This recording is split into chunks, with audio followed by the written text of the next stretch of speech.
Well, 1:30 is come and gone, and I didn't Yes. realize it, so That's all right, we hello. got it. We'll let Jenny finish handing out things. I'm going to call the meeting to order. Welcome to the afternoon session of our second budget work session, leading up to the third budget work session. It seems like they go on forever at this time of year. We're going to start.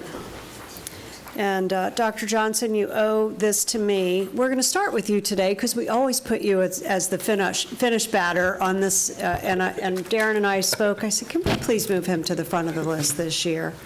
I told So him that welcome. earlier. Thank you so much. I appreciate being moved up a little bit. Of course, I don't have a problem waiting, but it's nice to start first. Well done.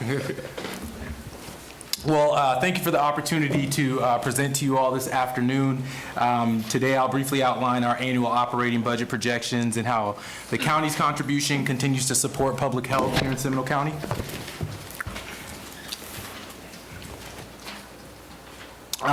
So this is our projected revenue for our 25-26 fiscal year ending in a couple weeks on June 30. We're ending the year in a slightly better predicament than what was projected this time last year, actually. That is primarily due to it's a private grant that was due to us the fiscal year prior to this that didn't come. And to be honest, we didn't really budget to receive it because of some changes that happened, and we did receive it, which is always good. So we ended the year, like I said, or are ending the year in a slightly better predicament. This here is our projected revenue for our 26-27 budget year. There are a few line items that are going down, others that are going up, but we still project to be around the same in terms of revenue by the end of next fiscal year. And then this is just a graphic visualization of our 26-27 projected revenue broken down by category.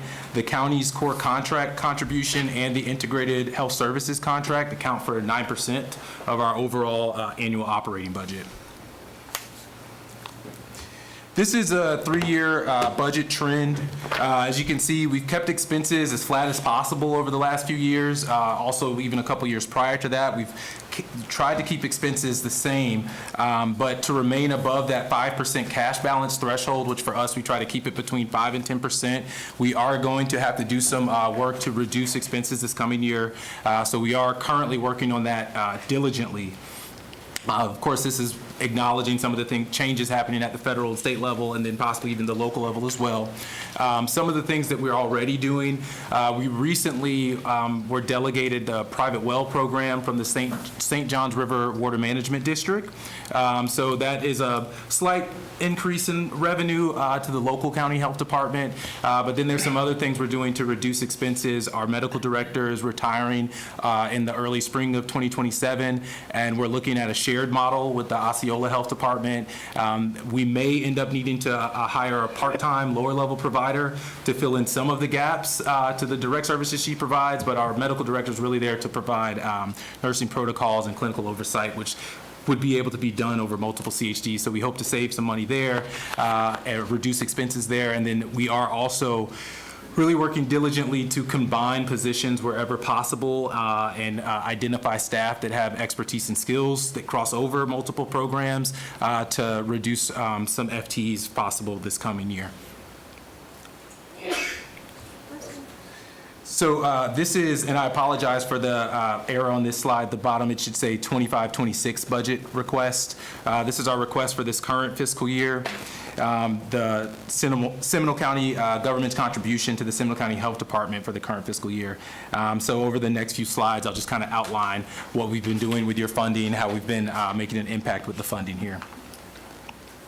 For starters, communicable disease control, environmental public health preparedness, and community health are the 4 core functions and statutory requirements that county health departments exist to perform in the state of Florida.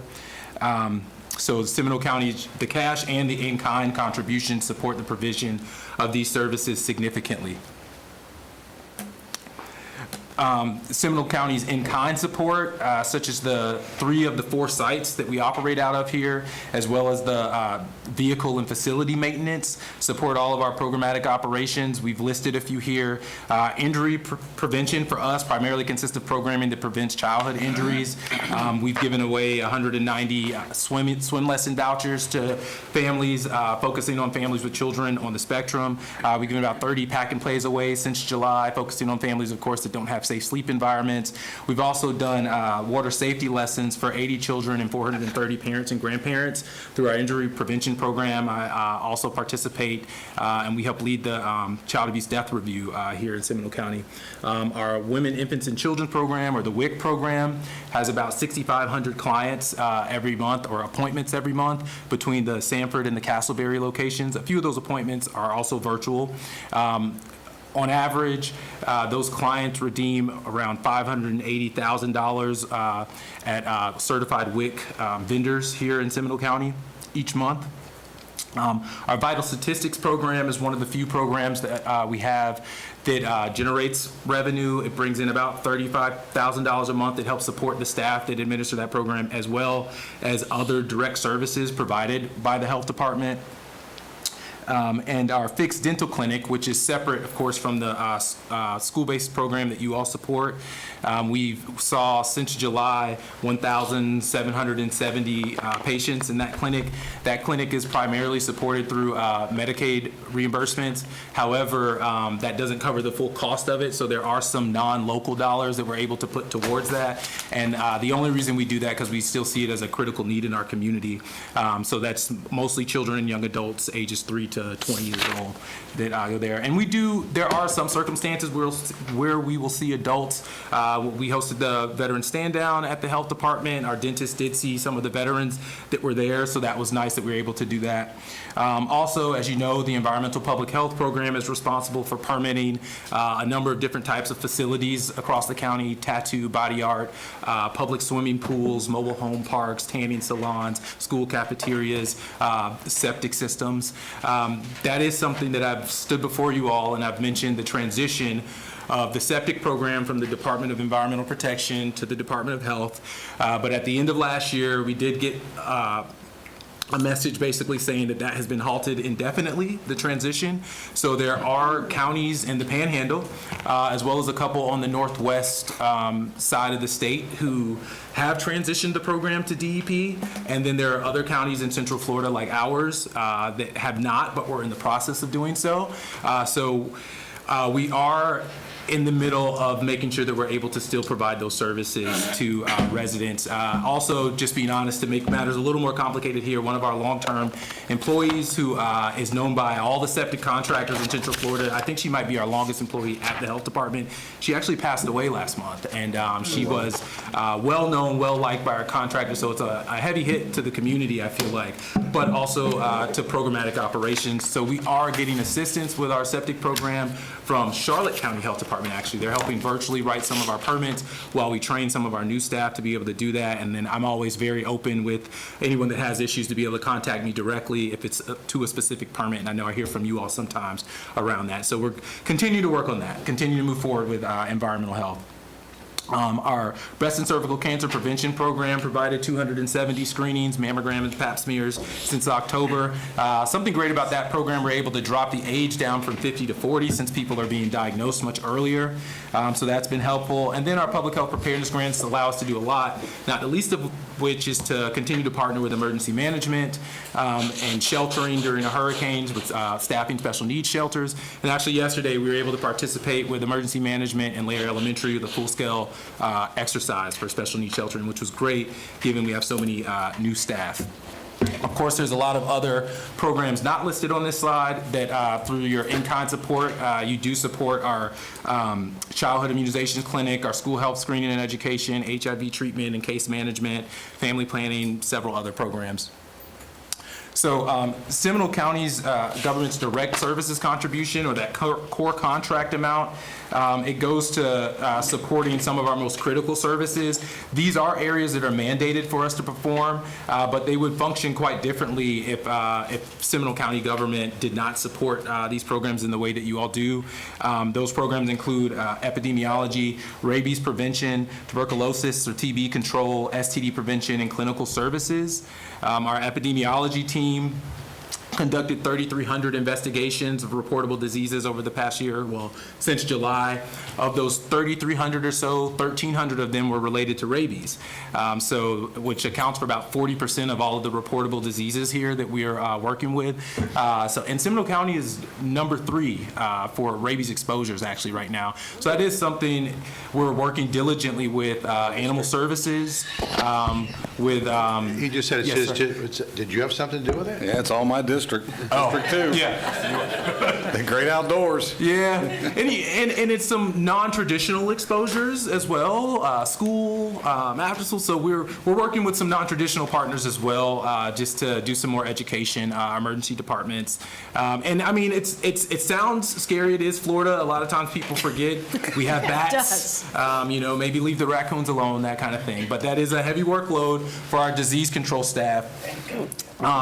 Also, we, in terms of TB, so infectious TB, a lot of times people think TB was like eradicated or something. Still exists. We actually had 6 infectious cases, which seems like, 6 isn't a lot. It is a very heavy caseload. We have 2 nurse case managers, and they're responsible for overseeing their treatment over the course of 9 months, which is difficult when these individuals may be transient, may have comorbidities, other difficulties, and then in addition to the infectious cases, we actually also have latent TB cases that we provide treatment for. There's about 35 of those, and then there's another 106 latent TB cases that fall under EDN, it's electronic disease notification. So they're still latent cases, but they're associated with immigration. So we report those that they've been treated for that.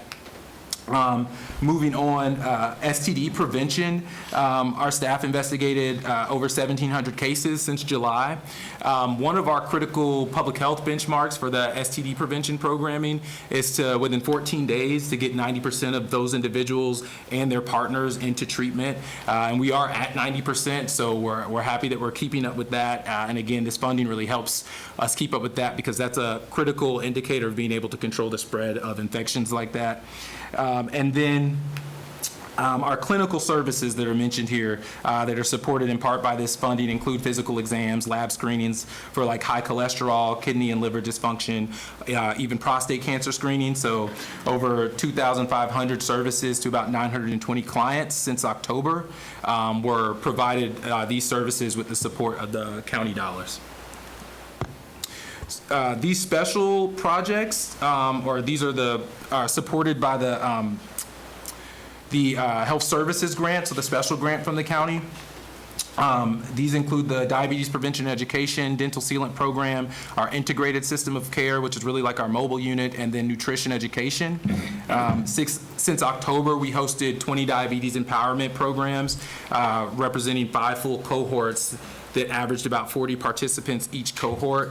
We also did 26 one-on-one diabetes counseling sessions for clients needing individualized support or ones that were like unable to attend the actual program.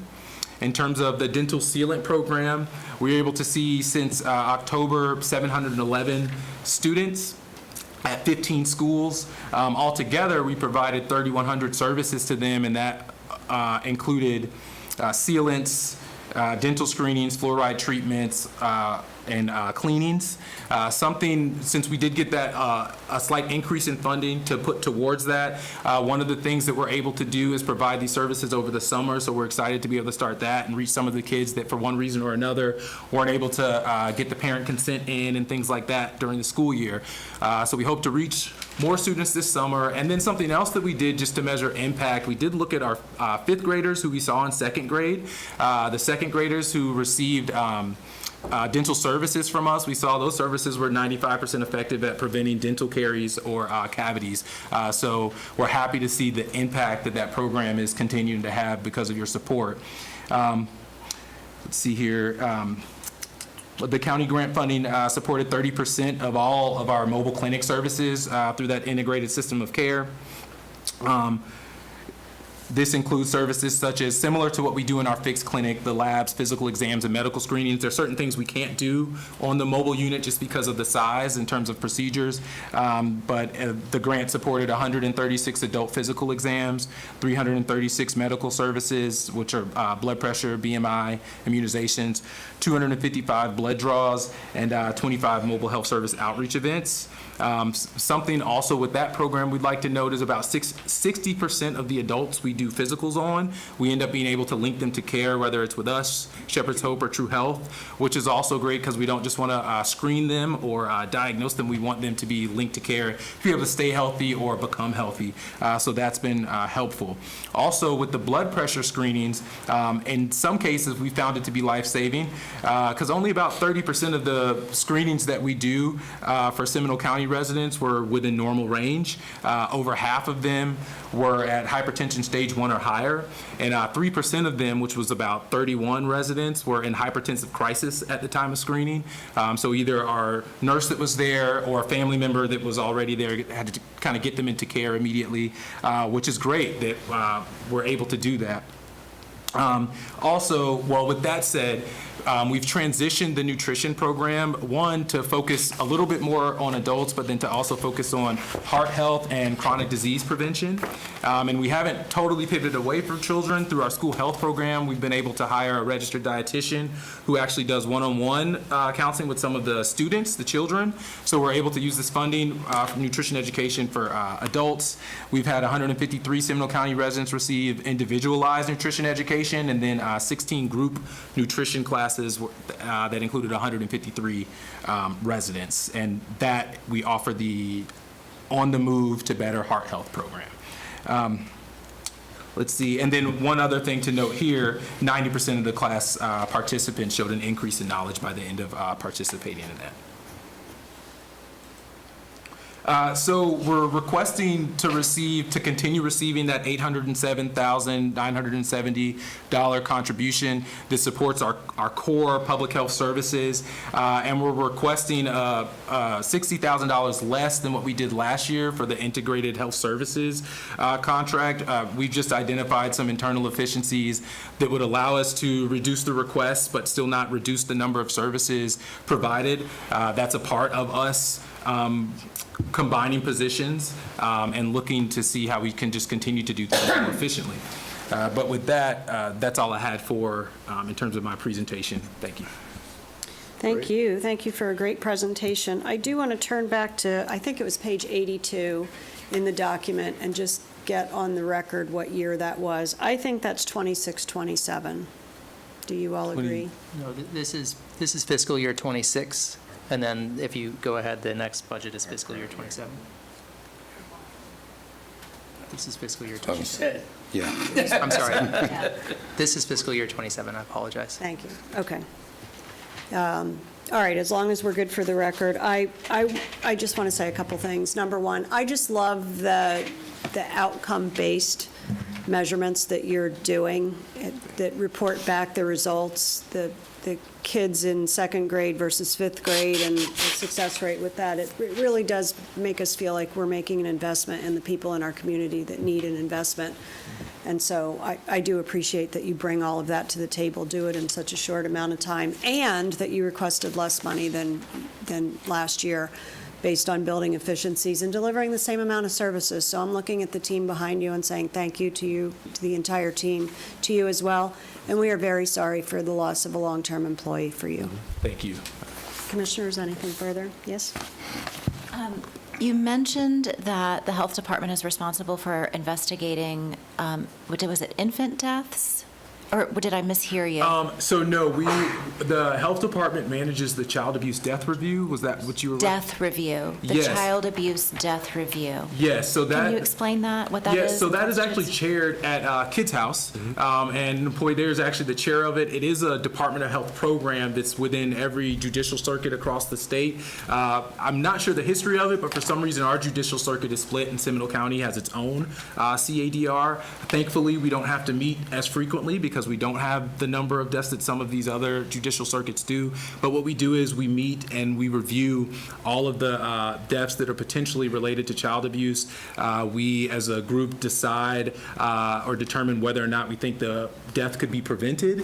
And then the partners that are around the table usually create programs that help address some of those things. And that's why I sort of mentioned some of the childhood injury and death prevention activities that the health department is working on. So I heard that statement through the lens of my role on the medical examiner committee and wondered, so are you getting those cases to review from law enforcement, from the medical examiner? How are they presented to you? So they come in through DOH and DCF, but they have already been through these cases. Usually the deaths have occurred months prior. Okay. So they have already been through the medical examiner. The nurse practitioner that was associated with the case is usually there and part of the review. If law enforcement was involved, which most of the time they are usually there, a part of the review as well. So it's a pretty diverse group of folks reviewing the case, and those that were actually involved in the specific case usually call in as well. Okay,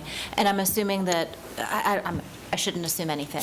Are the state attorney and public defender, or do they have a seat at the table, They do. representatives? Okay, all right. I'd love to learn more about that sometime. Okay, absolutely. Thank you. Yes, Commissioner Zimbauer? Dr. Johnson, thank you for your great work. You had big shoes to fill from the last individual that was in your post. Bravo, good job to you and your staff in moving that forward. Question on the fluoride treatments. As you know, fluoride has been taken out of the drinking water. Have you seen any kind of significant uptick in any necessary treatments post compared to what it was before, if you're tracking such? We're not really tracking that. That would be hard to determine because we only have contact with the patients that come in through our fixed clinic or that we see in the school-based program. What possibly that could be something we look at in this coming year are the students, our probably our fifth graders who we did not see in second grade, and what some of their outcomes are. What's the difference in their outcomes compared to students who we have seen, or maybe even students who have seen other private providers. So that's something we could try to figure out. Great. If you do, if you could forward that over to my office, I'd be very thankful for that. Yes, sir. Share with everyone, of course, or give it to Mr. Gray, and he'll make sure that we all get a copy of it. That'd be very helpful. And Can I piggyback on that, Commissioner Zimbauer, for just a moment? Sure. So I was actually curious about the same thing. I was going to ask it, because there you go again, right? Here we go. But it's really important because one of the dynamics, and I know we talked about this a couple of years ago, is that for years, many of our water utilities in Seminole County never had fluoride in the water to begin with. So that really only impacted certain water utilities. So that is another complication of you teasing out that data, I know. But I think I would love, seconding the, if it's possible to track it, would love it. Yeah, absolutely. And I'll do my best to cut back on the rabies increases. It's what I call where two worlds collide. The great outdoors and folks that have recently migrated to my district that maybe don't have a lot of history with interacting with wildlife. Yeah. Raccoons and possums are not pets. And they quickly let you know they're not pets, and that's Yes, sir. unfortunate. And of course, rabies treatment, as you probably well know, is a very painful treatment for human beings. Yes. So Very thank you painful very and much. very expensive. Yes, we appreciate y'all's work. Thank you. Hearing nothing else, I'll just let you know there's a little red fox running around on the Heathrow Golf Course that I'm pretty sure is somehow impacted by something. It's not behaving normally, so I'll just report that for public service. And we appreciate you. Have a wonderful rest of your day. Thank you so much. Thank you, Dr. Johnson. All right, State Attorney William Shiner. Beat the rabies discussion.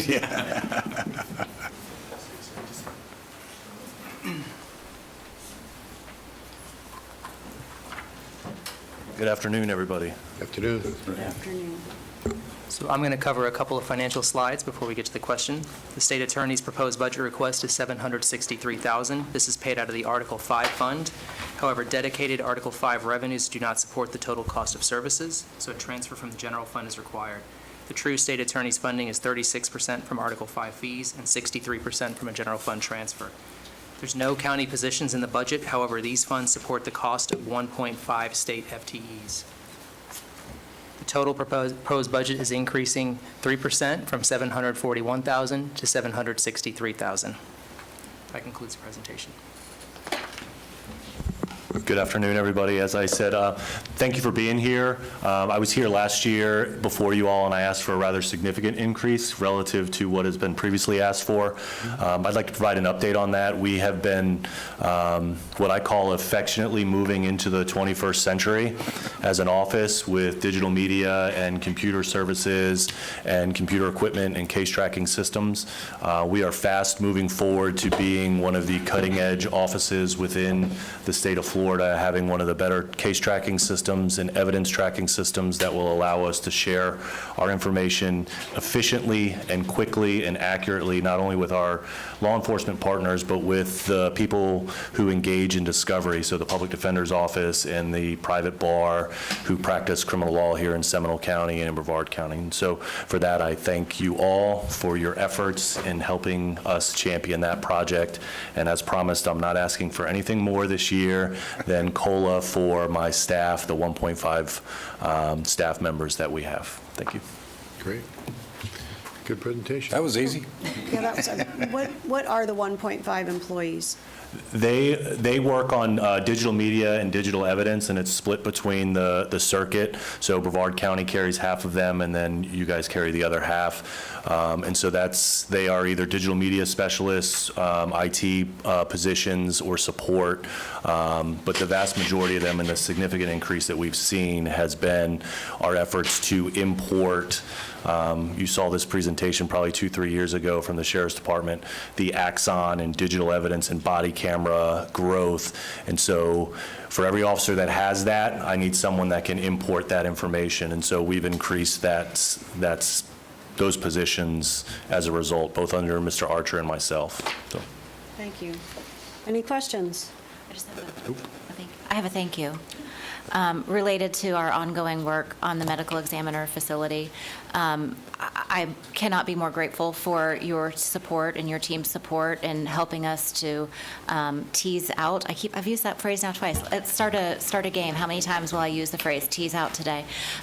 Helping us really drill down into the areas that are most important for us and for your part in that piece of the medical examiner. And so thank you for your continued support and your candor as we move forward with that project. We'll continue to need your input, and I'll say the same thing as when Mr. Tredis comes up, including all of our stakeholders in this process.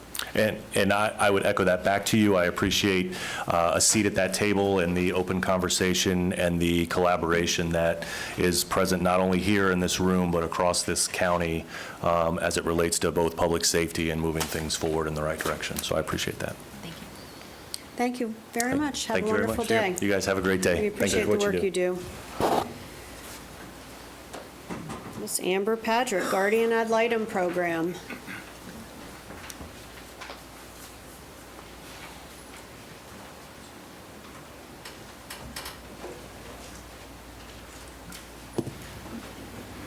Hello and welcome. Hi, thank you. The Guardian Ad Litem budget is $182,000. This is paid from our general fund. The department has 2 county positions with no request for changes in the future budget. The total proposed budget is projected to grow from $165,000 to $182,000. This increase is fully attributable to salaries, benefits, and health insurance costs for existing employees. There is no change to the operating budget request. Thank you. We continue our efforts in recruitment of the community so that we do not have to have any increase in our budget. We have been successful in that we have 76% of our children in the county dependency system who are being represented by a volunteer from our community, and we fully support, train, and supervise them in this process. We are proud to say that Seminole County's dependency system numbers of children in the system continue to decline, and we continue to support our community-based care in the diversion efforts that they have in the community. I just wanted to come and say thank you for your support, your continued support of our agency. Great. Thank you. We appreciate you. I say this every year. We are adoptive parents, and for anyone who may be listening who has never considered being a guardian ad litem, I will share with you this. The only person that was consistent in my son's life from the beginning of foster till the end of foster was his guardian ad litem, the volunteer.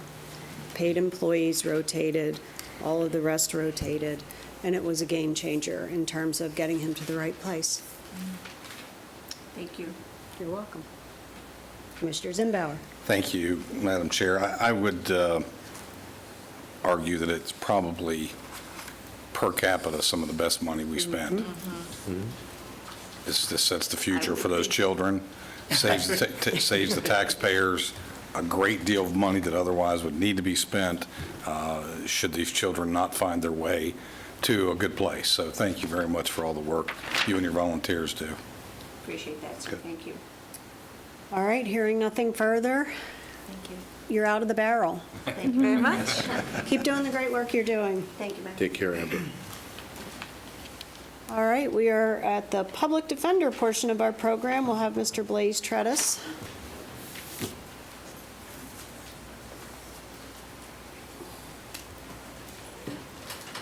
Good afternoon, Chairman Herr and Seminole County Board of County Commissioners.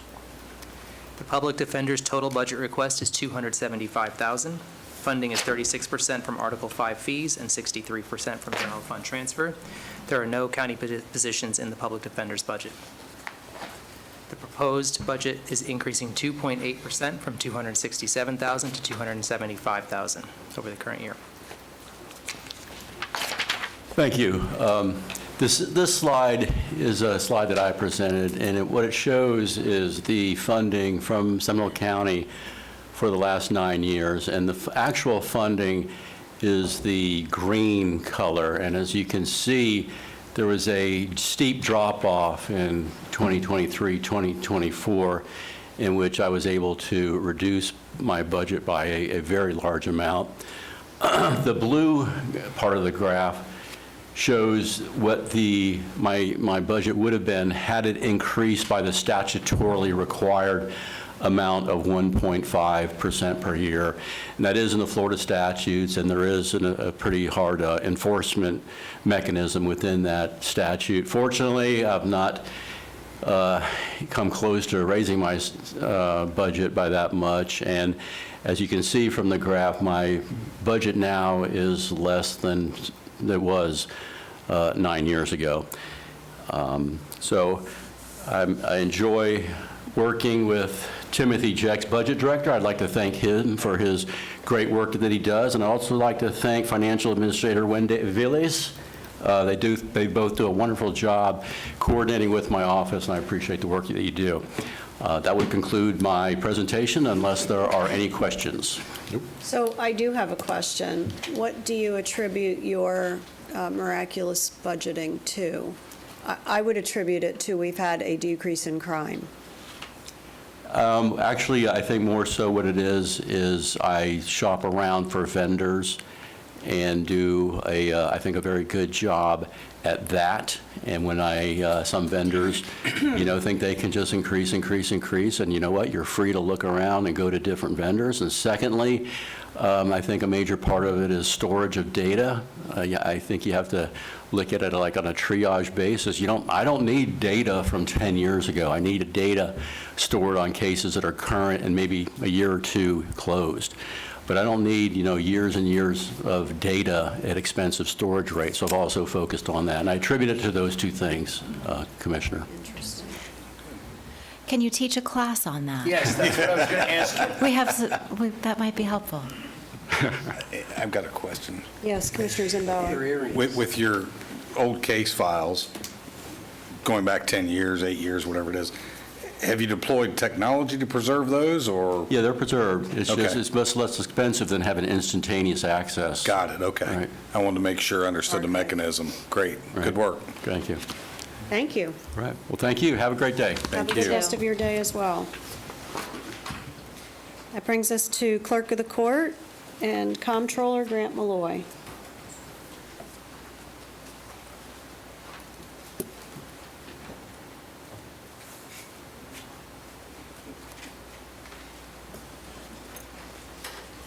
Good afternoon.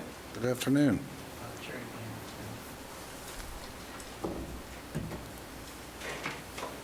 Were you doing a little? Okay. It's good to be here this afternoon. Appreciate your time. Happy to present our budget. I think you'll be pleased with it. I'm handing out there the Citizens Financial Report. These are available for public distribution. They're also on our county website, the clerk website, seminoleclerk.org. And we've been doing this each year. It gives you a snapshot of the financial pictures of Seminole County, has information on the county in there as well. And I'm proud to say that this year, like past years, we've won the Excellence in Financial Reporting Award for that document. As well as, you know, we do that with the annual Comprehensive Financial Report. And this last, I think it's the last 6 years, the county has also won the same award for the budget presentations. So we're one of the few counties that could claim the triple crown of financial excellence in financial reporting awards. So I want to thank Tim Jackson, his crew, county crew, and my crew as well. I think it represents our county well. I do have in our audience, I have my IT director, Tony Landry, here. There's some specific questions on that. I've got recording director and General Counsel John Newton here, as well as the Inspector General and Ginny Spencer as well from the Comptroller Office, and our Inspector General's Randy Nunley. So we're going to go through the presentation. I have here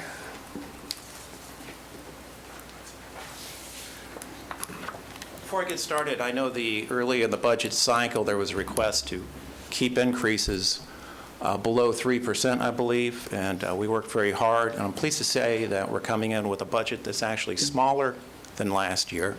And I noticed some of the other presenters were showing comparisons to other counties, and he had fancy maps and everything. I didn't have a chance to put all that together, but I do have a spreadsheet here. If you're able to zoom in a little bit. Is that correct? What's that? Oh, zoom in. Yeah, zoom into that. And I'm proud to say that our comptroller office is the most efficient of any similar-sized county, with half the staff and often half the budget as other comptroller offices. We have a very professional staff doing a great job. I mentioned these awards, and we're providing a great value to the public. So I'm happy to say that we've come in today, and is the presentation here? Okay. I'll go over this. Our budget is a decrease of 3.4%. Portion of that, a large portion of that, is the decrease of the Record Center lease. That is off our books. I was listening to some of the earlier conversations, and I'm totally in agreement that the clerk's office shouldn't be in control of property. I think the county has sufficient staff and expertise to manage that, and I've been working with Darren to figure out plans for the future of that building. You have an excellent property team with Chad Wilski. We've been very pleased with how they've been helpful in maintaining the building, helping us out. And proud to say, too, that over the course of the last few years, due to efficiencies and reducing our footprint, we've turned over 3,000 square foot of that building to other constitutional offices and other entities. The sheriff has a presence in it there. Supervisor of Elections does as well. And a very small portion of the soil and water board, we have their files in there as well. And there can be more space in the future. I heard there was a conversation earlier about more space for the Supervisor of Elections. After the remodel is done at the CJC, our plan is on January 4th to move our recording department over into the courthouse. There's a footprint for that we're going to include into it. We will keep the records management team there at the building, but it will be another reduction in space that we could repurpose for other county purposes. So I'm happy to say we're happy to work with you on that.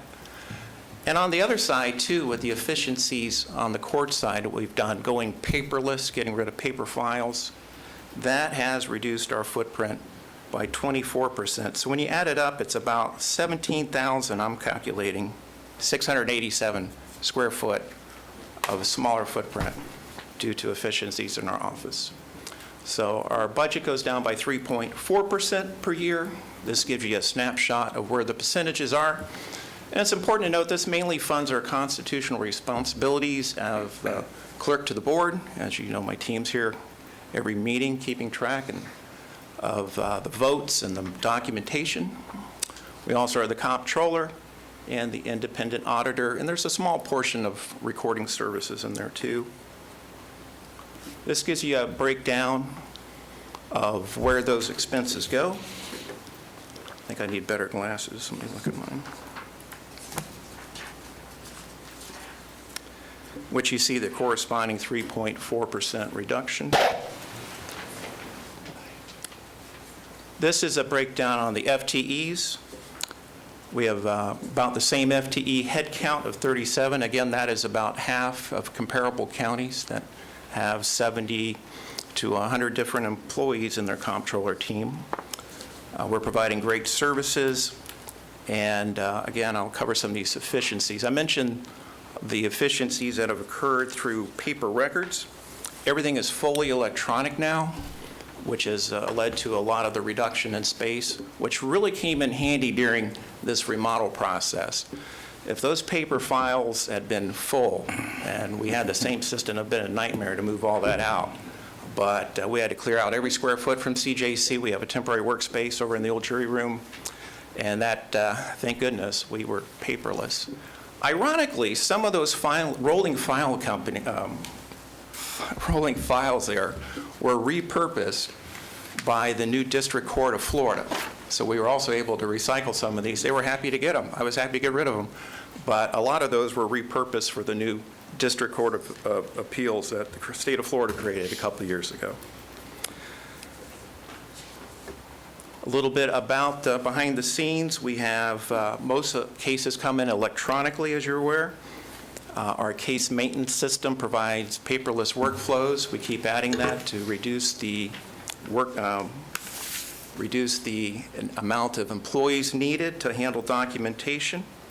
And this has worked very well with the judges. We put in place the judicial viewer where they can access all documents, FDLE and other sources of information right from their desktop, sign electronically from their home, from their workplace. Creates a good, efficient workflow. More services are available online. We've recently implemented a new eviction intuitive filing system where folks can file without even having to come into the courthouse, which also reduces the footprint. It's interesting, the more of this we get online, we talked about space needed. Like, nobody comes into our office anymore to look up files. They just go right online and look it up. So whereas courthouses used to have viewing rooms and you'd have maps pulled out and attorneys and real estate people sitting around, it just doesn't occur anymore. We're also working on our website to make it compliant to the new ADA laws that have recently come out. Always want to make it as easy to collect fines and fees as possible. I was looking at our statistics the other day since we've put our new financial system in, keeping track of what's owed. Last I checked, there was $123 million of outstanding court fines and fees. I don't think we're going to collect that, but we want to make it as easy as possible through our compliance department to collect that. So making that available to the public in person. We also can put in place, if we're talking to somebody, we can send you an email with a link to the invoice. I mentioned about our paperless court system. This is a real money saver as well. We now register in certain court case types people's email. Traffic court is a classic one. You can register your email. At the end of your case, we will electronically mail you the minutes of what the verdict was, and you'll get it delivered right to your phone or to your house. Attorneys love this as well. They get their documentation. I had one attorney tell me how wonderful Seminole County was, because by the time he left the courthouse and got back to his office, he had all the documentation emailed to him. He didn't have to call and wait or try to hunt things down. We sent it to him. So in the new courthouse design, we've worked with the architects to include a kiosk on the outside of the courtroom for people to register their emails. We've done that also in the juvenile building, and it's been working very well. Working with law enforcement for paperless transfer of information.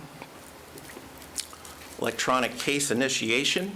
At the jail, they create the case, which then flows through the work processes. In the future, that could also use some enhancements to incorporate the documentation images. Jury management is one of my favorite things.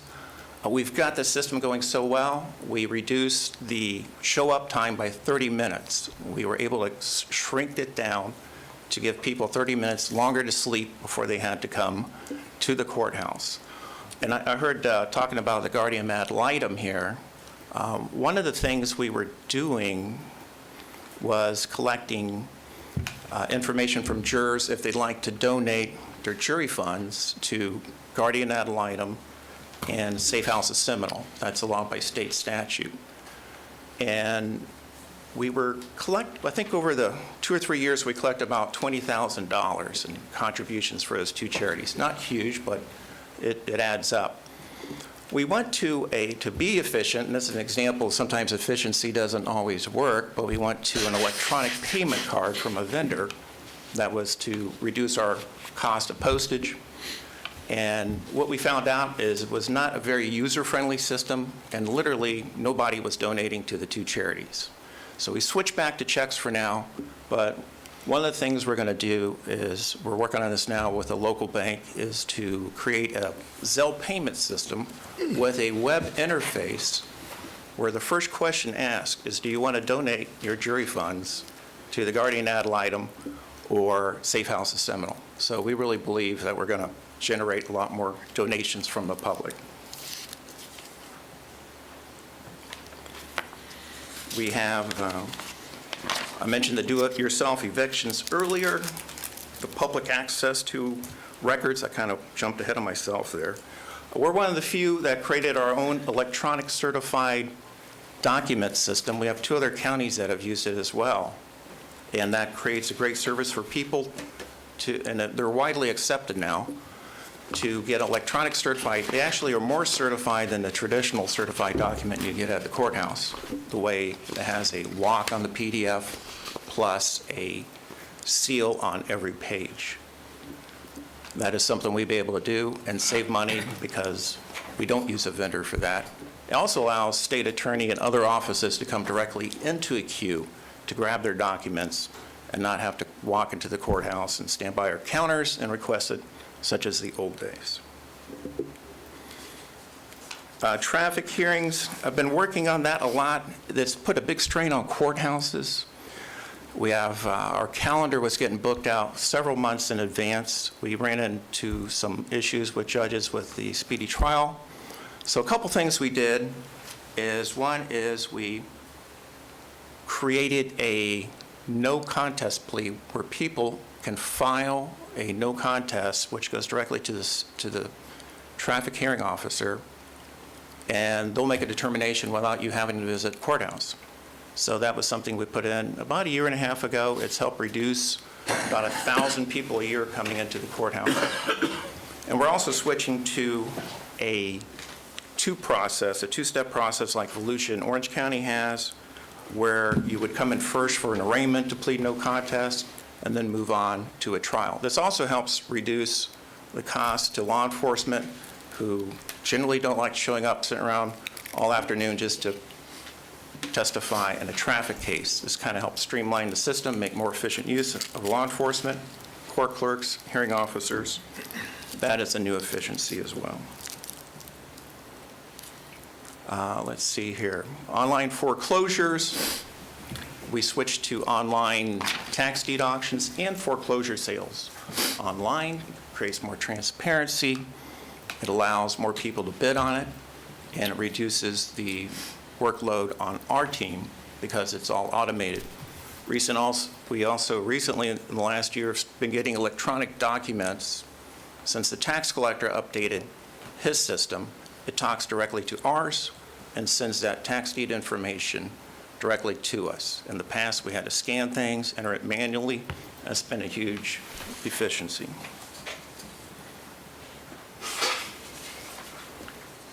Online recording, we've worked in the past with your building department where notice of commencements can be filed from the building department.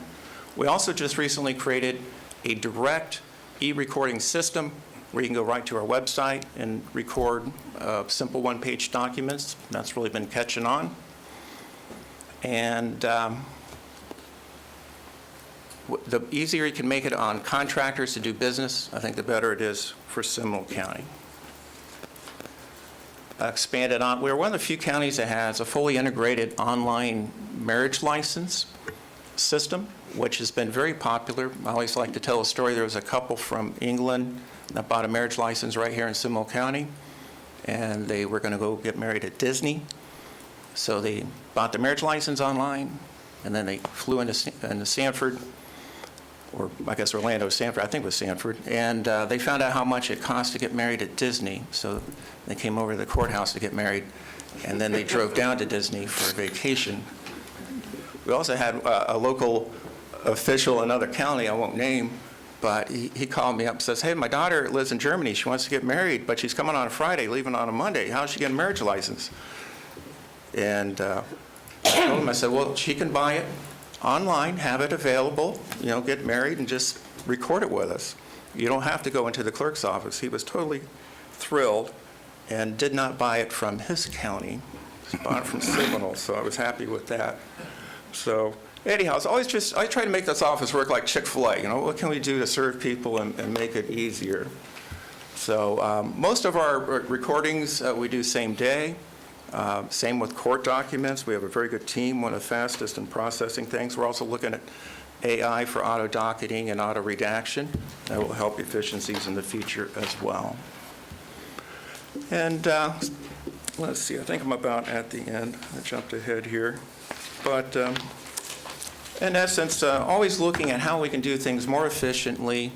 That's how we've been able to deliver these services at half the price as other counties. It's all about security, redundancy in our systems. We take it very seriously. We get over 3 million pages of documents a year. We've been working closely with the county staff, and I've gotten some documents from the chairman of the new electronic signature workflow for attestation. I think that's a really unique thing to do. And our new system where we're working with the county staff, we had several training sessions where folks involved with purchasing stopped by for training on this new paperless workflow. We've had it for a few years, but this is a new improvement to it where documents can be sent back and forth from county teams to the comptroller office for verification and payment. Everything's revolutionary change. Just a few years ago, I remember being in the comptroller office opening up the invoices from the power companies. You wouldn't believe how many invoices, like every traffic light has an invoice. And then you timestamp it, put it in a stack, and everything's paperless now. It automatically timestamps it. We can go, this new system will be able to go into documents and pull out invoice numbers and auto-populate systems. So those are the type of things we're doing. I think it's why our budget has come in flat, and we continue to do a good job. I could go on, but Value Adjustment Board, we put in new software there as well where people can electronically submit the documentation. We've been doing online VAB hearings. I know Commissioner Delary was highly involved with VAB, and so was Commissioner Lockhart. That worked out really well this year. Commission records, you can find those online. We have this new system. I appreciate working with the county on it. People can see how folks voted, what the backup was, go to the video connection of that. And again, we used to have folks come to us for commission records. They don't come now because, well, it's rare, but they go online to get these type of documentations. I covered some of these things earlier about the new workflows in the comptroller office. We're always working for accuracy and efficiency.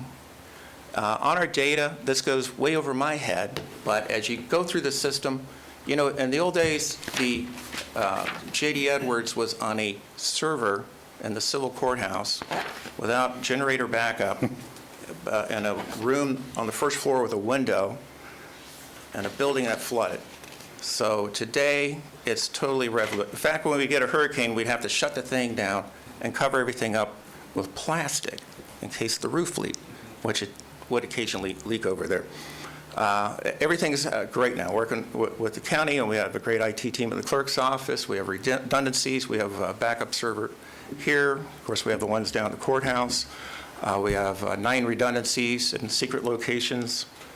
We can restore systems it's backed up automatically throughout the day.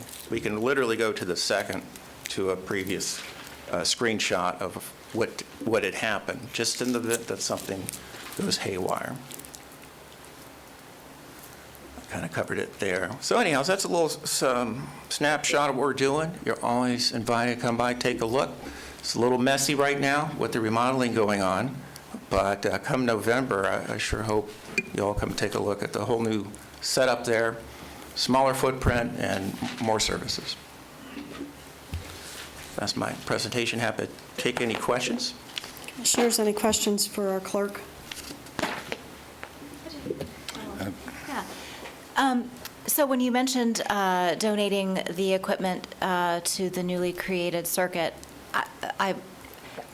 two different things flashed through my mind. One was a tuba, and the reason why, I'm going to explain. When I was on the school board, we had very, very detailed records of every piece of equipment that we had, and every year we would do a report, go through, and everyone would have to audit everything that we owned, and by the end of the year, was it still on our property? And so year after year, for some reason, somehow someone would lose a tuba. And I don't know how you lose a tuba, but they seemed to walk out of the school district. And it's a large item, And they ask for a new one and they every would year. ask for a new tube every year. But no, but truly, so I started, and then same thing at the college, and it would have, it comes to us in a stack this thick of, these are all of the items that you have disposed of. So whether it's a desk or a whatever, a minute item. So do you have a report that shows all of the things that you've disposed of, your capital items? We keep track of the inventory. When it comes to those items, that was the rolling filing cabinets, and that was coordinated by the county's architect and building team that coordinated that movement of the material. But you had to declare where they would go in the Well, report? on those, I think they were depreciated. The county just tore the rest of them out, threw them away, so. But they're yours? Like, you're Not responsible anymore. for the tracking of them? I think they got recycled. No, they were abandoned there for several years. You're talking about the filing cabinets? Yeah. Yeah. That was, so If- you weren't responsible for those Well, items? the county took over the building, and I'm not sure exactly what happened to those, but it's a hard hat area. Everything was taken out. Actually, there were some things we said, please leave it there, and they got taken out, like our IT room with those workstations were only 8 years old. So you- And the so- carpeting was new, and I clearly communicated to the county, there's no need to take care of that and rip it out, but it was taken out. Duly So- noted. What's that? I said duly noted. So you Yeah, are, so- so you have abdicated the responsibility of those items? I get Well, it. I got it. No, I I've got it. ast for them to be It's the saved. county's fault. and- No, I got and it. County's fault. When it We'll comes to move- we'll move furniture. on. Yeah, thank Yeah. you. Mr. Zimbauer, did you have your hand up? I didn't, but I do now, What happened to the just to two? weigh in on that. So I just want to be clear, Grant. Just teasing with you. Was it you or the county that facilitated those going to the new district court? It would have been the county. Okay. We had no use for them. Right. All right. And by the way, if you'd like some more, there's more at the civil courthouse. There's a whole slew of them. You're welcome to. You can't have it both ways. I turn those over to the county. You're welcome to do whatever you want with Got the it. rolling filing cabinets that have not been used in several years. And maybe I wasn't following. You made the comment that the attorneys are very pleased that by the time they get back to their office after being in the courtroom, they can receive documents, or the documents will already be there. Tell me what those documents are. Well, it would depend. If they're an attorney of record, it would be the documents that relate to their case. So would it could be anything that relates to their case. Would it If they're be- an attorney of record. We have about 1,400 attorney of record accounts, and we follow the court rules on confidentiality. So if you're an attorney and you're not I know how the courtroom yeah. works. I'm good there. The more pointed question is it a full transcript of the proceedings that they just left? It would be for instance, the minutes. If there was order, they would get copies of that. It's the things that happened in the courtroom that day. So you're All talking the about rest would be available in their case file. maybe exhibits, those types of things? I don't know if exhibits are in there. I would have to check on that. What about a verbatim transcript of the proceedings? We don't do verbatim transcripts. Okay. All right. That answers my question. Yeah, the court, that would be up to the individual parties to hire a court reporter. Sure. I think the courts take care of that part of it. But anyway, I wanted to make sure what I was hearing. So I was in other a little words, confused if they were getting a verbatim transcript, Right. which is the job of, so it would be whatever action happened in the courtroom as far as an action. So the most typical use is a civil traffic citation. Okay. You come in, you say, hey, I wasn't speeding, and then they say you were, and you get your ticket for $166, and you have so many days to pay. So instead of waiting around us printing on the triplicate NCR paper, which is pretty expensive, we send you, if you registered. yeah, right. If you didn't, then we'll give you paper, but we'll send you the court minutes directly to your email account that you registered with. So now you have a documentation of what happened, what the fine was, or if it was not guilty, Sure. or whatever, dismissed, that sort of thing. You get it, you got it. Great. During our meeting, you had shared with me that some of your trust funds, the expectation are you intend to use those maybe in the next few years because you have some technology and software things that are going to be necessary. Is that correct? We use them all the time. We're constantly tapping into them. They've been decreasing since I've been there from a historical point, but yes, we have uses for them. And I would point out, and we've had this discussion before, every clerk of court in the state of Florida has balances in their trust fund. Nobody spends into zero. Okay. So, and I appreciate during our meeting, Jenny pointing out certain things that were online, your financials from your office. So I spent some time, and it'd be helpful to me if you could show me, or have Jenny, whoever from your office, reach out to my office, and show me where in your finances it's posted online, those funds, and the balances of those funds, because I can't find it. They're in the annual comprehensive financial report, in the back pages there under the clerk of court reporting. Okay, great. Well, I sincerely appreciate your reduction in the budget this year of your 3.4%, which is a stark change since 2019. Just so we're clear, it was a 14.8% increase in 2019. 2020 was a 7.8% increase. 21 was a 20.8. 22 was a 12.6. 23 was a 10.1. 24 was a 10.4. 8.4 and 25 and 6.1 and 26. So with that history, how do you believe we've arrived at 3.4? And I understand what you said earlier. So is this an accumulation of all the increases, funding, technologies, and efficiencies since 2019 to arrive at where we're at today? Well, I think much like the supervisor of elections that spoke earlier, that there was a historical underfunding of the office. And when you look at the expertise we had in the office, the level of technology, it was very low. So there has been an investment in those type of things, which have put us where we're at today. And in spite of the price tag on it today, as I demonstrated in comparison, it's a very good value to the people of Seminole County. So I think the other thing that's happened, which I've shared with you, is the previous clerk funded a lot of county responsibilities out of non-court revenue. That's not money we get from you. That's money we collect by the business practices of recording, which is $10 to record, same price as 20 years ago. So, we were Doge before anybody was Doge, the clerk's offices, and our non-court revenue since 2006 has dropped from nearly $7 million to about $3.8 million. And you factor in inflation, it just becomes impossible for the clerk's office to carry the county's bills. So things like, there were many things that were not charged to the county that she paid for through non-court revenue. But if you add up our three funding sources, it's remained flat, and for the most part, and has even, I think it's grown 10% in 19 years. If you factor inflation, it's about 40% cut. So I recognize this is higher than it was a few years ago, but it went down this year. I think we have a great team going. I don't see a need to have 75 employees like Lake County does. I think we'll continue to operate on the same footprint, which is smaller than it was, square footage-wise. And I appreciate it. So I summarize, and correct me if I'm wrong, what you're indicating is there was a lack of funding for technology for an extended period of time. And from 2019 to almost today, there's been over a 50% increase in the budget, which has gotten you to the point where that technology is now funded, which has allowed you to come in at the negative 3.4.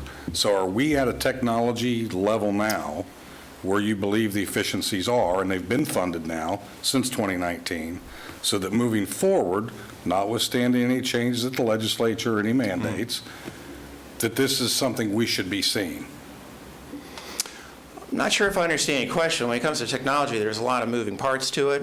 When you take a look at the financial software, which you asked about that, and you talked about the core technology, which are two entirely separate animals, which is different than recording technology, which is different than jury management.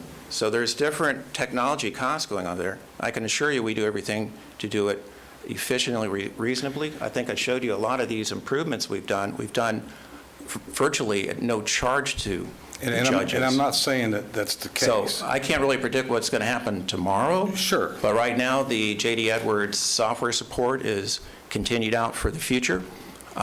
We pay comparatively to other counties.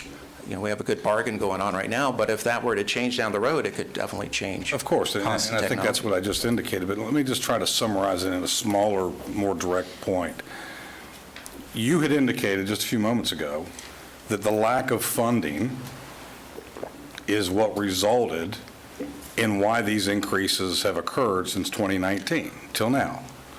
And now you are efficient. I mean, you've said 20 times you're very efficient, much more efficient than these other counties, and you're half the manpower, FTEs and so forth, and you're coming in at a negative 3.4 this year. So my question directly is, since 2019 until now, have you and do you believe, because now you're at negative 3.4 in your budget, that we have funded at this point the technology necessary for the efficiencies that you desire and need to perform on behalf of the citizens? Well, I don't think I can answer that question because it's, like I mentioned, it's complex. There's a lot of different technology things going on. And the cost increases that you see there are often related to board decisions, such as custodian fees have gone up substantial.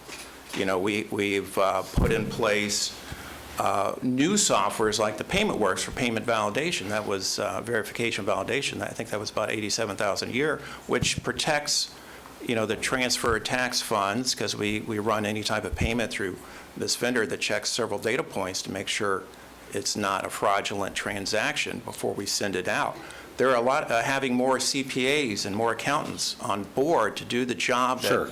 you guys, because the county's much more complex as well. And have we Your funded budget's that? bigger, there's a lot more going on. Have we funded that through these other Yes, budgets? and that's, I Okay. think, what you're seeing in some of these increases. It wasn't all technology. That's It was my other ultimate type of question services and personnel. If we funded it, that's fine, that's great. That's what you asked for, that's what you received since 2019. This year, you're coming in at a negative increase, which is great. I don't think anybody here on this board has a problem with that. My question is, since you said it's gone many years being underfunded, the numbers don't show that since 2019. So I'm going to assume those increases were to get you caught up on not being properly funded, and now we've got a drop. So it's a real simple question. Notwithstanding something at the state level or some additional workload this board puts on your office, do you feel you're caught up on technology for efficiencies, for the most part, moving forward? On the comptroller side, we're in a good place. That could change if there's a change to the financial software picture down the road. We've made a huge investment. I mentioned Payment Works. We have auto audit, debt book. OPEB is in the budget this year, which occurs every 2 years. So there's some expenses in there that are really beyond our control, unless you want to go back to a rudimentary level of service, which I don't think the county does. I think we get great response from everybody about the technology improvements we've done, working with companies like Canon is a new vendor that we've done with the transmission of documentation. Which I applaud. So I think we're in a good spot now. I can't foresee the future, but I feel very comfortable with the budget we presented that week on the comptroller, commission records, and auditing services. We can continue to do a good job, and we'll continue to even improve. Great. Thank you very much. All right, Commissioners, does that conclude the questions for Mr. Malloy? Thank you. Thank you, Chairman. All right, that brings us to our final hearing, and this is Link's CEO, Tiffany Hawkins. The floor is yours. That's what you're saying. Right.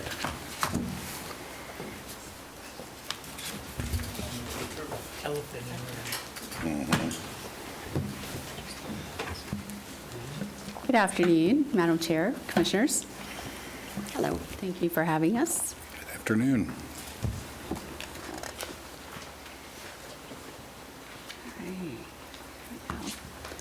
All right. I will not belabor the point. I recognize that I am the last person and stand between you and dinner. So. Ms. Hawkins, I'm sorry, I can't hardly hear you. Oh, I'm sorry. There you go. There you go. Okay. I stand between you and dinner, and so I apologize. So. No, actually, it's worse than that. On my break, I had to go take care of my dog, and I forgot that I didn't program the robot vacuum properly. So the robot vacuum is ripped apart all the way across the house. And the dog is having a great time. As he should with a Roomba. So, all right. We'll just go through a little bit of a recap of what we've been doing, go through the operating capital budget and our request to you all at Seminole County. Just a quick recap before we get into that. You all know that FY25 was the last year of historical fixed route service here in Seminole County prior to the microtransit transition in January of this year. That transition, we currently still have 5 local routes, and these are our start and end times and peak and off-peak service. In FY25, our annual ridership was 2.8 million, and that will be the last year of full ridership that we will report to the National Transit Database for the Federal Transit Administration. And that equated to about 3,800 trips prior to January of 2026.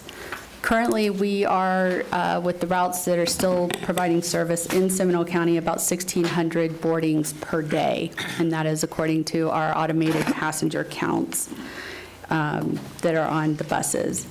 Our ridership, we are stagnant at this point. We had some weather challenges. The ridership, and this is across the board for the full system, weather challenges early in the January, February timeframe. We are now in the summer seasonality.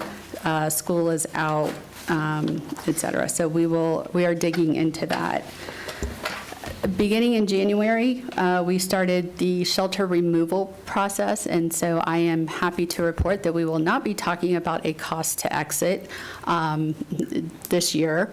And I want to reiterate that Seminole County is still very much a part of the LINK system, and so there had been some comments about the cost to exit, and it really wasn't about a cost to exit, it was about removal of the shelters.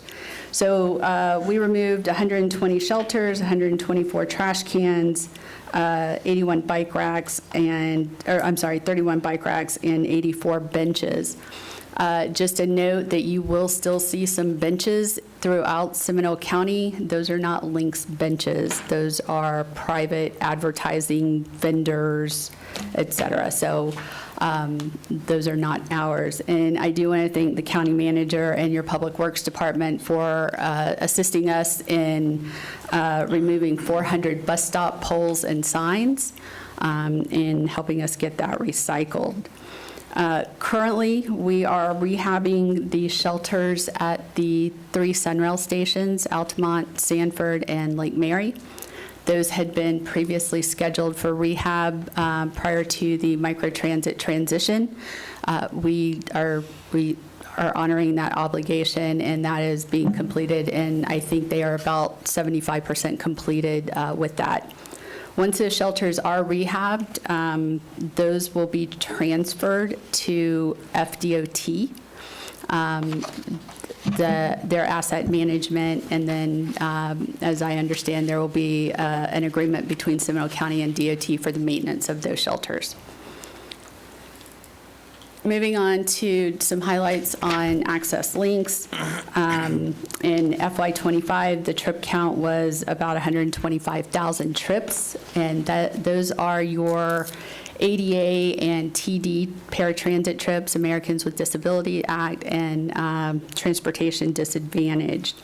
Of those 125,000 trips, 94,000 of those were inside the 3/4 mile federally required mandate, and about 10, and those were ADA trips.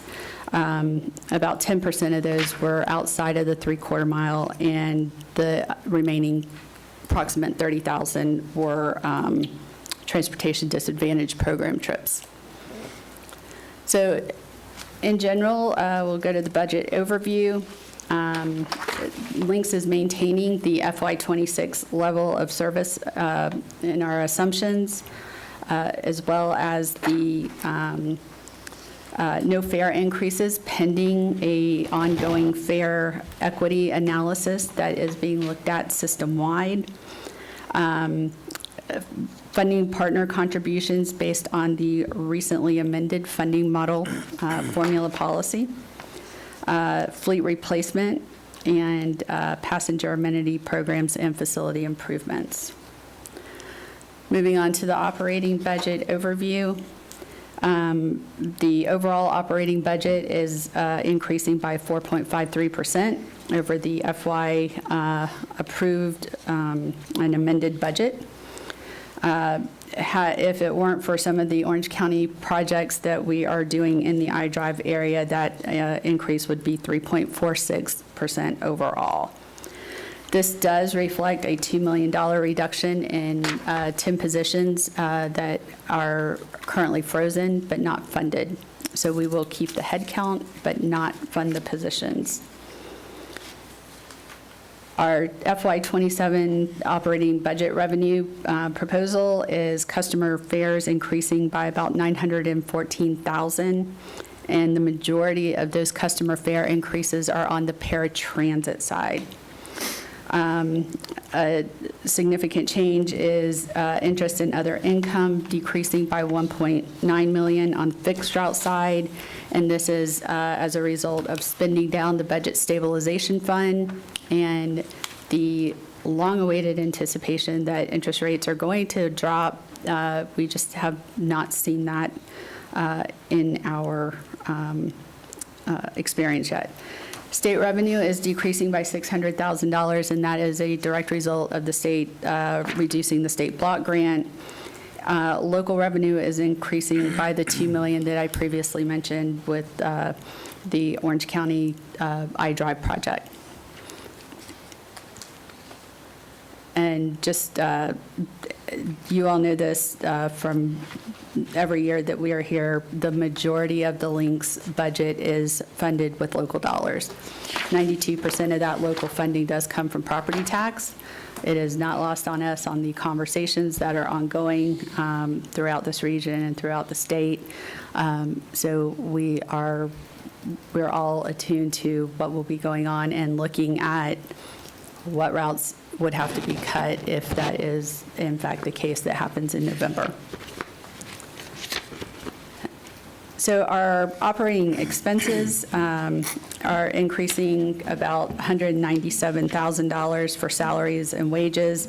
That it looks like a marginal cost. It is not. We are transitioning customer service for the NeighborLink, some of the customer service staff to TransDev. We will not have them, but medical costs, as you all are probably experiencing, an 8 to 10% increase. Other services, you're seeing the almost $4 million increase, and that is for the MOU with Orange County. Fuel expenses, we are proposing to decrease. We expect the fuel to stabilize, but we have been replacing our diesel fleet with CNG. CNG has not experienced the fluctuation in the market like diesel and unleaded has. So as we are getting in the rest of our CNG fleet, we expect the fuel expense to go down. Purchase transportation is increasing 6.5. $3 million of that is paratransit cost, and that is the cost of the contractual increase of 3.5%. As well as the trip count increase. And the rest is related to customer service transition to TransDev for paratransit. And again, our expenses, the majority is salary and wages, and that is drivers in the seat, mechanics on the ground. Our administrative cost is posted on the Links website as a result of House Bill 1301 a few years ago. The Links admin cost is about $24 million, and we are below the statewide average on that. Quickly going through our capital budget overview. Our proposed capital budget for FY27 is almost $195 million. These are not all new grant dollars. There is a significant amount of rollover, and I will show you where the majority of that is. That is in our vehicles. And I feel like I have skipped something, but we currently have 120 vehicles in our program. 95 of those are carryover, and that is because 95 of the CNG vehicles, that is because from the time we order it to the time it's delivered is taking 18 to 24 months. We have two transit bus manufacturers in the United States that are serving all the transit agencies. The other vehicles that are in here are 144 paratransit vehicles. 131 of those are carryover from previous years because those vehicles are taking about 12 months. And the others are van pool vehicles, which are taking approximately 6 months. Other carryover is for facilities is our HVAC project. We are replacing all of the HVACs at our operations center at John Young and Princeton, as well as Link Central Station. There's Link Central Station is coming up on 22 years old, 20 years at LOC. We are also doing a window replacement with at LCS. When LCS was built, it was value engineered that single pane windows would be sufficient for the floor to sun, and that has not worked out so well. So, and then some other improvements at LOC and LCS. Passenger amenities program, the majority of that is the Orange County Accelerated Transportation Safety Plan shelter program. And then we have some technology, passenger information projects. Limo is state of good repair dollars. Those are federal funds that are assigned to Limo based on formula. Then we have some support, and those are maintenance equipment replacements, and then security, 1% of our federal funds that we get needs to be allocated to security improvement, safety, and we do put a high priority on the safety of our passengers and employees. So you will see that the majority of the capital budget is vehicles, and that those new vehicles do help with the maintenance costs, and then the facilities and passenger amenities round out the rest of what constitutes that capital budget. So moving on to the partner funding, Orange County is at, and has always been the lion's share, I did pass that, 77%. Osceola County is 14%, and Seminole is almost 8.5% of the operating share. So the partner funding for FY27 is under the new funding model, where we have allocated a portion of the administrative overhead to paratransit based on service hours.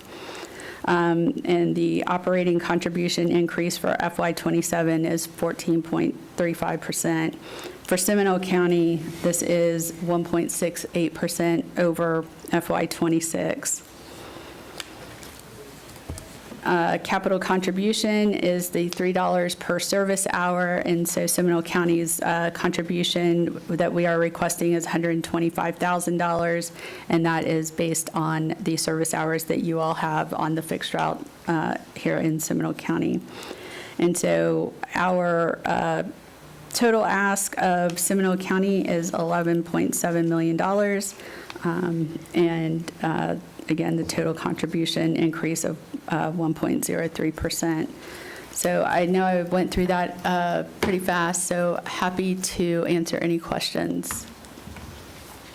Commissioners, any questions? Commissioner Zembauer? Ms. Hawkins, thank you very much for being here today. And I'll digress. I started this conversation with your predecessor 7+ years ago in trying to follow the numbers and the accounting and funding models. And so if you'll just follow me a little bit, I want to talk a little bit about access links and some of the concerns that I have. And for the record, for the public purpose, the access link basically is two programs. You alluded to those just a moment ago, which is the ADA paratransit, based on the federal ADA guidelines for individuals whose disability prevents them from riding a fixed route bus. Second, transportation disadvantage, TDs, a program for individuals who have no other means of transportation to meet specific income guidelines. As of September of 2025, Seminole County had approximately 2,566 access links customers. Here's where it gets a little lost on me when I look through all these numbers, and I appreciate staff gathering some of these numbers from your folks for my benefit and for our board's benefit. But since Scout, our total trips fell from 31,479 in Q1 to 28,119 in Q2, a 10.7% decrease. Transportation disadvantaged TD trips had a 5.5% decrease. ADA paratransit trips had a 12.2% decline. Before Scout, the Florida Commission for the Transportation Disadvantage reports that Seminole County had a decrease of 6% in ADA trips from 2023 to 2025. It's a 2% decrease from 23-24 and a 4% decrease from 24 and 25. The cost, however, the total long-term operating cost, increased $2.58 million in fiscal year 2019 to $6.71 million in fiscal year 2026. That's an increase of over 160% in 7 years. The cost for ADA service grew from $2.3 million in fiscal year 2019 to $5.13 million in fiscal year 26, an increase of 123%. Transportation disadvantage portion only operating costs, TD costs rose from $279K in fiscal year 2019 to $1.57 million in fiscal year 2026, an increase of 460%. Projected for 27 total costs expected to rise from $6.71 million in 26 to $8.72 million in 27, another 30% increase in a single year. Can you explain how we are rapidly going in this direction? So Commissioner. And a huge increase in numbers. And I understand there's been an increase in costs to do business. I understand there's increase in materials and increase in wages, benefits, all that. And I think last year you heard me say, at least in my opinion, the Lynx model is a broken model. That's my opinion from a business perspective. But can you explain why are we rapidly going in that direction when Seminole County's ridership is actually going down on the paratransit side? Commissioner, I will do my best to answer. I don't have those numbers specifically in front of me, and that was a lot of numbers. And I'm happy if your staff wants to get back with us. And that's in fairness, that's probably best. I don't want to put you on the spot. There's a lot of numbers that we just went through.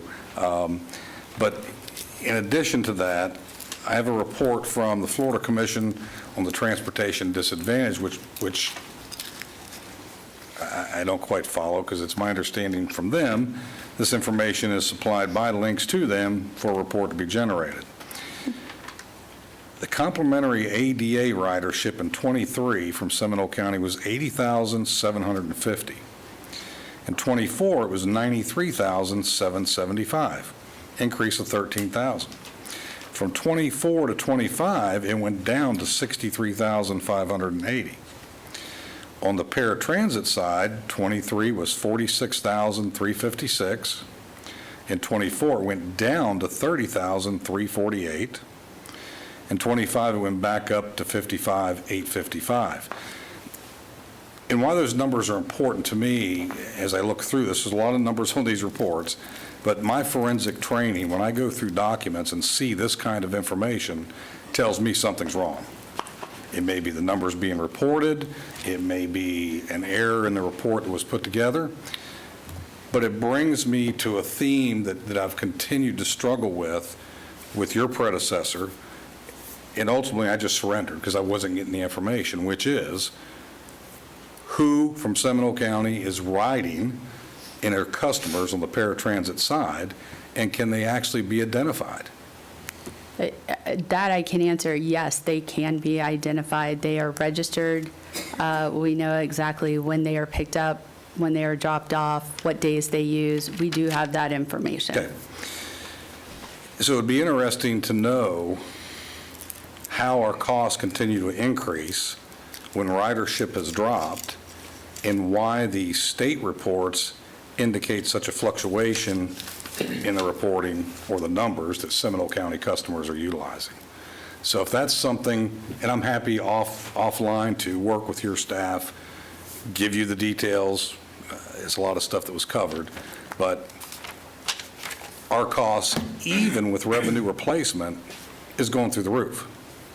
And I can tell you, somebody from transportation, which is my origin, I can run a paratransit a lot cheaper than what we're paying for the amount of customers we're handling. So it's going to be helpful as a decision maker for us to really understand. But I do, one of the numbers that you did talk about is the increase in this year for the paratransit contribution, and that is because of how we are allocating the general overhead. Going from I apologize, the 6.19 to the 8.7. Had we not moved to the new funding model formula, that increase would be 6.9. And so it is because of the hours that are spent in Seminole County on paratransit vehicles. That is why the general overhead is allocated to that. So that is that cost increase. So with that said, I would assume you can supply me with an hour spent in Seminole for the last 2, 3, 4 years? We download it from our Trapeze system by hour. And is that tracked for productivity? Yes. Meaning Number of a passengers driver's not per. parked at some county park waiting for a call to go somewhere? Correct. Okay. So it's actual work time, either driving, picking up, dropping off? Revenue service, yes. Okay. So that should be easy to track. Mm-hmm. Obviously, if somebody's going, let's say, down to the medical center in Orlando, to the hospital, down in Lucerne, if it was the middle of the day, if they were leaving Orlando to come to Seminole and going back down there, that's less than an hour, probably closer to 40 minutes. We'll be happy to update the heat maps for you all to show where the origin and destinations are for the Seminole County residents. No, understood. I think what I'm asking for something is a little different. Specifics for rides, Correct. which is different than a heat map. It- Heat map can give us a general idea. Mm-hmm. More specific, that's something that could be supplied? Yes, we can, but recognize with some of these clients, there are HIPAA because Sure. of the medical. I so- don't want to know why they're going. I don't want to know their names. Okay. And I would hope, because of HIPAA, there's no names associated with the time that an operator in a vehicle is coming and going into Seminole County. Correct. So, yes, Fair. we can give you all that. Okay. So I would ask that our staff, Darren, if you could, I know I ask for a lot of stuff, if you could work with Links to try to gather that information. If you have any questions, get with my office. Commissioner Lockhart, who sits on that board at Links, if you could coordinate anything that she may be helpful during those board meetings and gathering anything, I'd appreciate it. So I'm Thank going you. to take this in a little bit of a simpler direction, and this was slide number 147. And this is I think, the crux of all the questions that Commissioner Zimbauer just asked, but I'm just going to ask a question. What made you change the funding model? It's been the same funding model for years. It was, and it was as a result of the reduction in the fixed route cost. All of the administrative overhead was allocated on fixed route. Seminole County's reduction in their service hours, the equity, if you will, it had been discussed during the budget presentations and budget adoption last year at the Links Board. And it was asked for us to bring back some recommendations. We brought back several, and that was the change to cover when you cut service and you do cut bus operators, you can cut mechanics and some supervisors, but we still have payroll, we still have accounts payable functions, grants that handle paratransit. That I we have were. a follow-up to that. Okay, I got it. What equity was in question? It was about the administrative overhead for Links and who was paying in this regional system. Meaning that Seminole needed to pay more? In some form or fashion? Yes. I'll take that nod of the head in the affirmative as a yes. Yes. It is very obvious to us that we have been questioning these numbers for years with difficulty in obtaining ridership. Separate from paratransit, you can report all of that. Correct. The data that we get now versus the data that we had before is two wildly different worlds. And quite frankly, this doesn't feel like a partnership anymore. It used to, because we sat quietly and never questioned anything. And when we did question things, we actually just were told, not you. We're not too small, like you're just a little piece. Not by you, but this is how it works. And so I will tell you, I am one of the biggest supporters of Links on this board. I was a supporter of yours. I am not in that position anymore. If I could get out entirely, I would, because I think that this was punitive. And I share that with my partners on that board so that it's coming from my mouth to their ears. I am just really disappointed at the lack of regionalism with this, and I appreciate that there is a perception that we were not regional in our thought process to pull out, but we were forced into that position with unsustainable budget increases and service that wasn't increasing. Increasing in a lot of the other areas, but not in ours. And so with that, I'll look to my right, because you had your hand up first.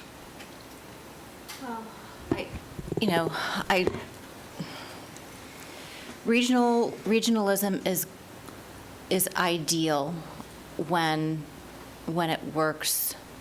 And equity and equality are two different words. They have two very different meanings. And I believe what, and please, Tiffany, do not hesitate to correct me. When last year, during our conversations at the Links board meeting, Seminole's reducing routes significantly in order to reduce costs and, frankly, to eliminate underperforming routes that had been underperforming for many, many years, but no one was willing to pull the trigger to eliminate them when they should have been eliminated prior to our action. Mayor Demings made a very clear statement that he wanted to look at how this regional approach and what the documents pertaining to our participation in Links would look like. I think it was, I don't remember, I hate to misquote him, so I'm not trying to quote him identically. But essentially it was, we need to look at whether or not Seminole County needs to be a part of Links if you're not going to be a part of it. And that's my sense a year later of how that was delivered. My response was very much like yours, was you're right. I think we should look at whether or not Seminole County is still a part of Links, or what that looks like, because we are not better, not worse, but different in terms of needs of public transportation in this county than our other partners, and maybe it does make more sense for us to do our own thing.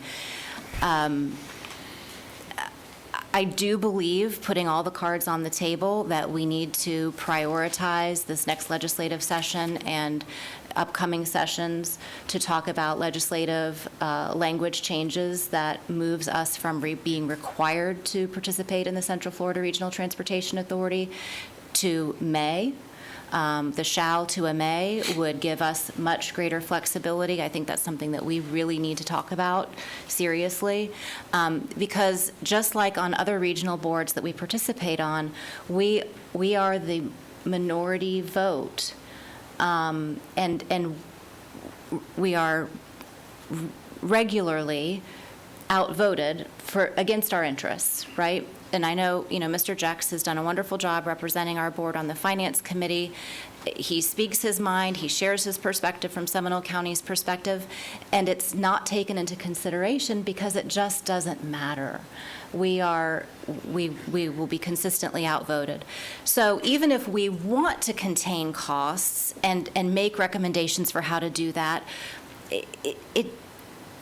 we really have no power to do it. So, and I know serving 5 masters is very hard.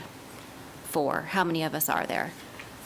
Orange, Seminole, 4. Osceola. Four. Yeah, And then DOT. right. It's very difficult because you're trying to make very different people happy, different organizations happy, and be all things to all people in that approach. And it's hard. It is not easy to do. And I don't envy the organization's position that they're in. But it is obvious to us when the big personalities or the big players in the room say, I want to look at how to redo this formula, and it's suddenly done, and it's done in a way that makes Seminole County have to pay more, I mean, we weren't, you know, we weren't born yesterday. So we need to continue to have these conversations. I think we have always been very candid with Lynx and the organization about what we intend to do and how we plan to move forward. So again, I think we need to continue that transparency and keep all the cards on the table, and be very clear about our intentions. Just want to follow up on I'll go that. to Commissioner Delory next. Thank you, Madam Chair. I would agree with everything that's been said here. I'd also like to look at the funding formula and make sure it makes sense to us, even though it's being dictated by Lynx, because we could go, when we talk about this up in Tallahassee, about if it's not in our best interest, that would be another piece of it. But we've also asked our staff to look at paratransit and how we can reduce costs as we go through this budget process. I'm hoping that we have that conversation at some point, because we have to keep on continuing to reduce our costs as well, provide services, and I think that's what we're trying to do here. We've been working on this for a number of years, Commissioners. I'm not going to go back how many years, but it's been a number of years that I've we've been all been talking about questioning it for it. 7 years. I understand that.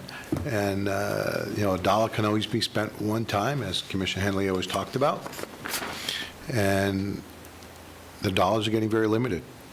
And I think that between the funding formula and how we can reinvent paratransit and talk to the state, I think that's what needs to happen. Commissioner Greenbauer. I just want to follow up on a couple of things that were said. And Ms. Hawkins, I envy your position. This is not about you. Please understand that. This is about our job as decision makers who are tasked with protecting the taxpayers' dollars in Seminole County. And I think what I heard in exchange between Commissioner Lockhart and yourself is when Seminole County reduced our fixed route, that a decision was made because of the overhead of mechanics, other individuals, and so forth, that funding model no longer worked. And so we lumped that and changed the funding model to keep those overheads and spread it further out, which defeats the whole reason why we reduced the fixed routes to start with in Seminole County. So whether it was purposefully thought out and premeditated to drop that on Seminole, because our intent was to save our taxpayers' dollars for routes that arguably nobody was riding. Onesie, twosies, threesies here and there. And so I would just ask that Lynx and our partners put themselves in our shoes of what this looks like and help us find the answers to the questions I had. And I think those are the same questions that everybody else had in a little different articulated way. Because at the end of the day, it's really about us making sure we're protecting our taxpayers' dollars. We understand this is not a moneymaker. We understand this is something that is necessary in our community. What this board has to ultimately decide is the current model what Seminole County's taxpayers should be funding, or should we be funding something different? And I think you saw us take the first step. So that first step was to save taxpayers' dollars, but conveniently the funding model has switched, which means now it's eventually going to cost us more to do what we've done to save the taxpayers' dollars. So again, if you would work with Darren and his team to get us that information, I would be very thankful to be able to understand that. So thank you. Absolutely. I just want to continue with another, I had an epiphany while we were talking here. If I look at this slide and I look at total operating expense, and I look at Seminoles, we went from 11.4 million to 11.6 with a huge reduction in service. Fair statement? Yes, you had a huge reduction in fixed route service. And it went up. Yes. It's nothing short of miraculous.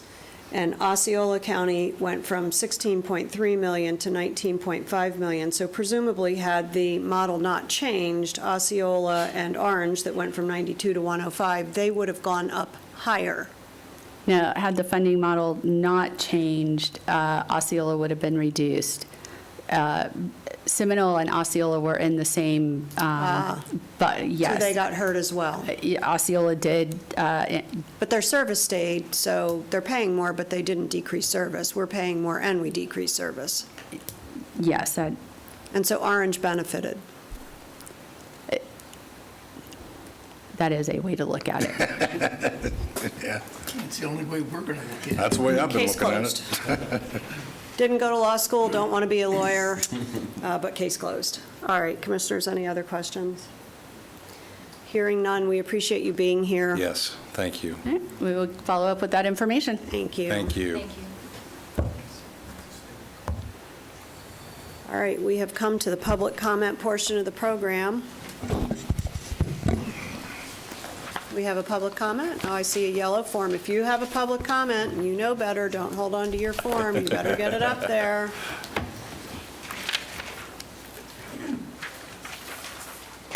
All right, how many speakers do we have? Chairman, we have 3 speakers. All right, call the first 3 up. How about that? So we know the order. Leslie Grubble, Do you need to read Justin Harvey, Wynn Adams. All right. Before you take that microphone, I want to say how much we appreciate you being here all day long. Yes. We feel your support from the audience. Thank you, and I also watch you on TV. We got to find you some other hobbies. And I hope you keep track of that, who watches, We got how many the numbers are, because I hope it's bigger than the number that appears in these rooms. Probably be less. I'm Leslie Grubble, and I live in Longwood.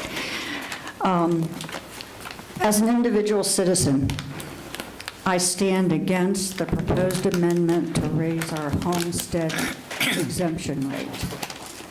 As I drove here today, and I'm going to kind of get into the personal things, not the most complex that you talk about today. I thought about who keeps my, am I losing my? No, we got can hear you. you. You got it? Okay. As I drove here today, I thought about who keeps my street lights burning, fixes my sidewalks, fills in the sinkholes, works on water drainage issues, and provides patrols for my neighborhood. I have listened to most of the board meetings in the last 2 years. I have heard the board protect our streets from overcrowding by refusing to permit a school on E.E. Williamson, and I saw a refusing of a dense housing subdivision on Sand Lake Road. You don't rubber stamp. I appreciate that. The board has worked to lower public transportation costs by implementing Scout, and I hope that works out. It's kind of disgusting to hear what I heard today. Always forward-thinking, the county is protecting our aquifer and available potable water with a water management plan. There is also a well-considered need, not want, 5-year plan to build or refurbish our fire departments. There is a plan to change closed golf courses into local parks like Rolling Hills. To save money, I have seen proposals being made for numerous grants to fill the coffers in our state. When outside agencies work with our county staff, they have made nothing but compliments on that organization of our county staff, even while they have presently cut staff by 9%. I want to maintain our local tax and budgeting control. We have public comment times if we have a concern about spending or any other decision-making. We can also vote in or out our local officials. The homestead funding cut is by the state, overreaching into our local control. My understanding is this action can cause 20 to 30% decrease in ad valorem funding. Our millage rate increase last year was the first one in 15 years. If the state wants to cut our costs, they should address homeowners' insurance rates and housing costs. They could help our county budget by paying for their state mandates. And we still are waiting, and this is not from local or from state, but we are waiting for FEMA payouts from the federal government. I am outraged that the state wants to interfere the funding for our local government budget. Thank you. Thank you. Next speaker. The next speaker is Justin Harvey, followed by Wynn Adams. Mr. Harvey, name and address for the record. Hello, my name is Justin Harvey. I'm at 1025 Hamlet Drive. First off, I just want to thank this commission for voting to end water fluoridation last year. You were one of the 26 Florida communities to listen to your residents and take initiative before the statewide ban. So thank you so much for that. Today, I want to touch on the topic of AI data centers. I'm sure you've seen this has quickly become a hot button issue across the country and the state as local residents are pushing back. And this is against these hyperscale data centers, and I want to specify on that. I'm not talking about the small and mid-sized buildings that are more like an office building. These hyperscale data centers are more like an industrial power plant the size of UCF campus. It's enough power and water to energize a small city.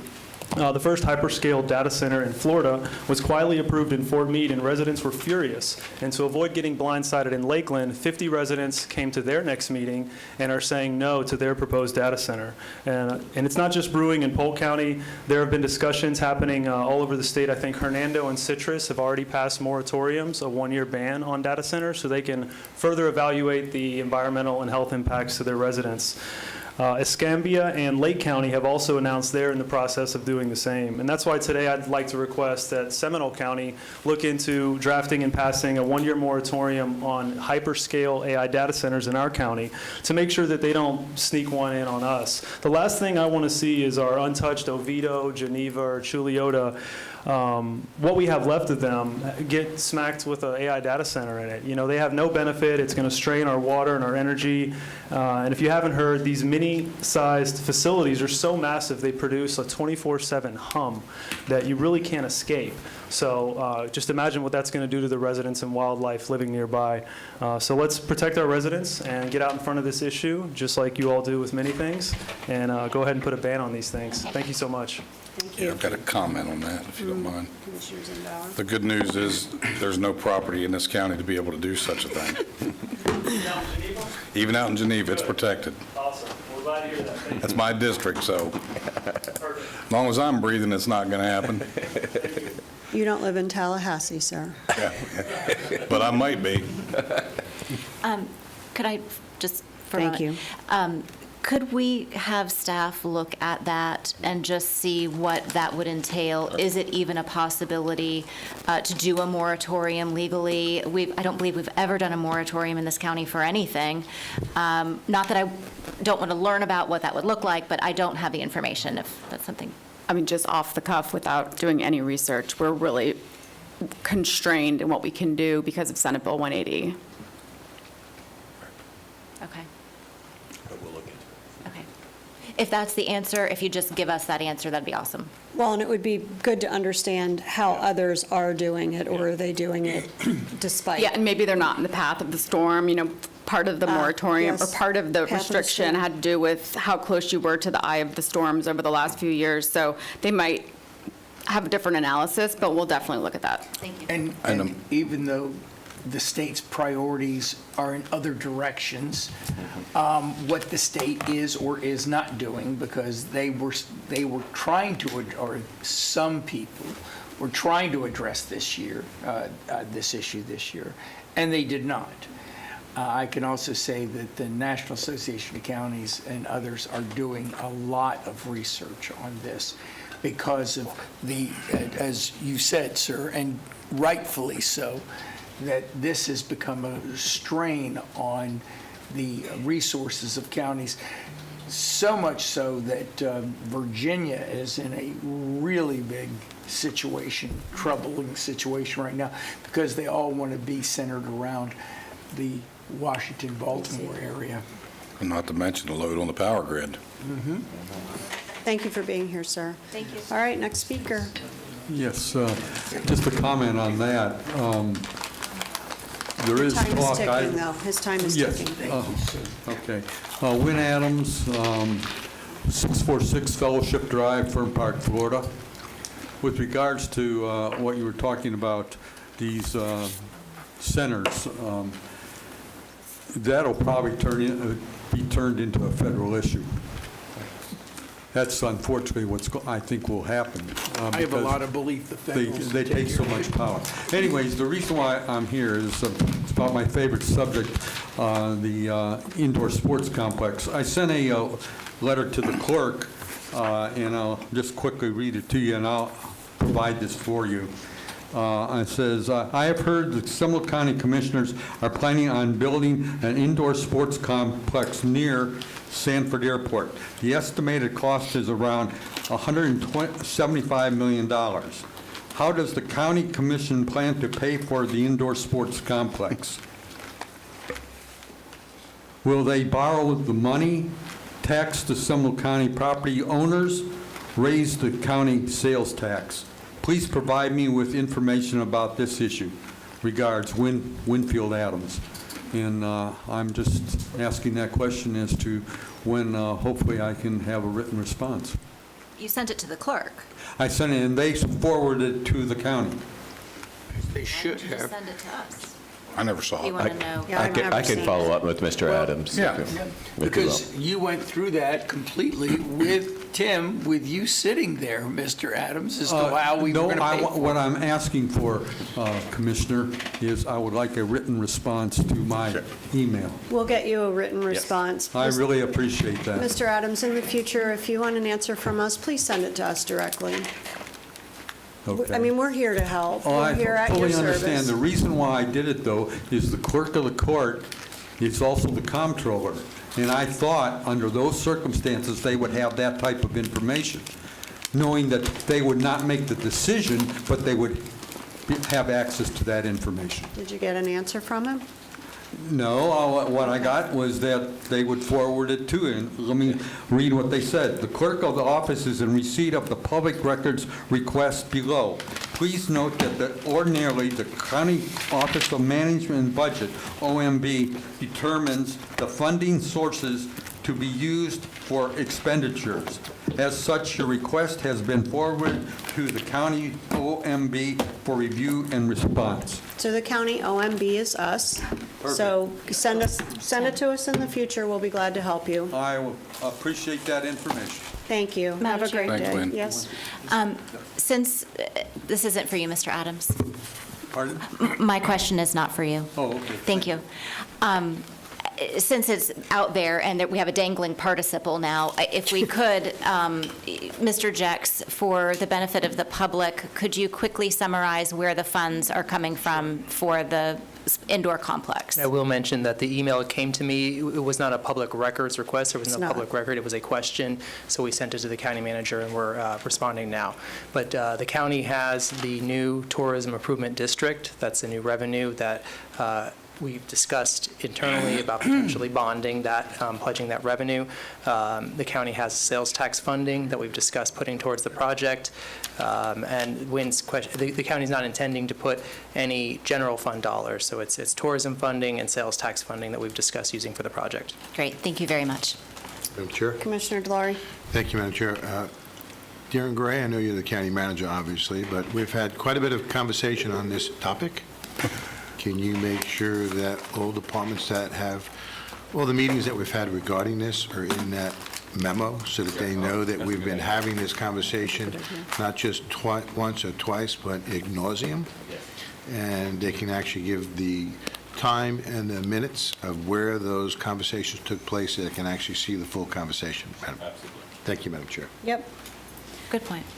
Yeah, that was a good suggestion. Any other comments for the good of the order before we all see each other again tomorrow morning? Tomorrow morning at 9:30. And by the way, if you couldn't respond to that, given all the work that you've done to get us here today and tomorrow with all of the material you've put together, that is just how it is. So, Yes.